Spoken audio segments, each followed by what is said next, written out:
मोजां आपडेट दै बिराद बयनोबो शेयार खालामना हो जोंना हिमन्त मामाया बा हिमन्त बिश्व शर्माया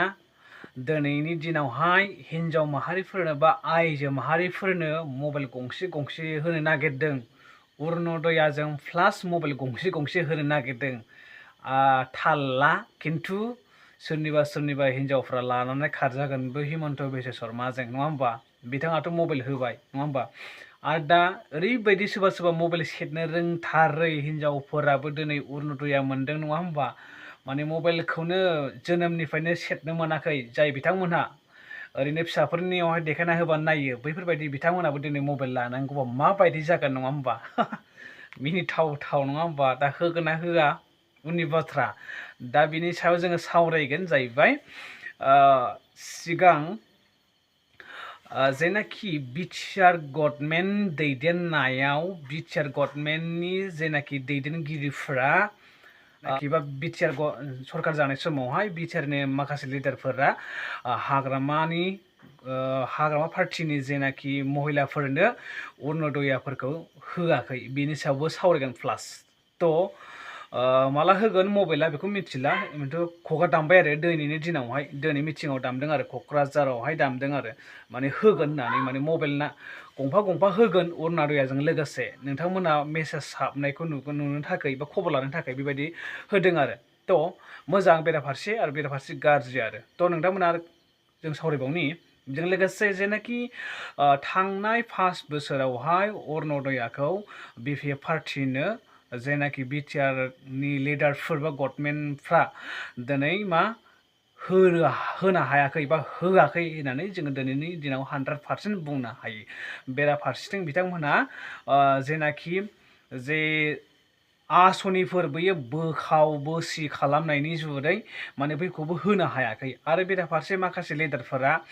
नैबे एगेन्स्ट पार्टि होननानै नांगाल पार्टिफोरनो होनाय जायाखै गावसोरनि मानसिफोरनोल' बासिख' माने होदों आरो बेनि गेजेरावहाय बिथांमोनहा माबाफ्रानो माने मोननांगौ बुस्थुफ्रानो रानखाय सिखायखायबो बावबो होनो हायाखै एसेल'खाय आरो बिथांमोनहा मोनदोंब्लाबो गावसोरो 5 बोसोरनि गेजेराव जायफ्रा मोनाखै बेयावबो होजोबनो हाबावाखैसो दा दिनै बिटिआर सरकारनि माखासे मोनैफ्राबो दिनैनि दिनाव बिपिएफनि सरकार फैनाय समावहाय दा हिमन्त मामाया गावनि गोसो बायदि नङा दै बियो माबा बायदिसो हाग्रामा सारा जेखौ बुङो जेखौ खोन्थायो बेखौसो जेखौ खालामनांगौ नैबेखौ खालामनांगौ होनबासो खालामनानै होनो हादों आगोल बिटिआर गभर्नमेन्टआवहाय माबायासो हिमन्त मामायासो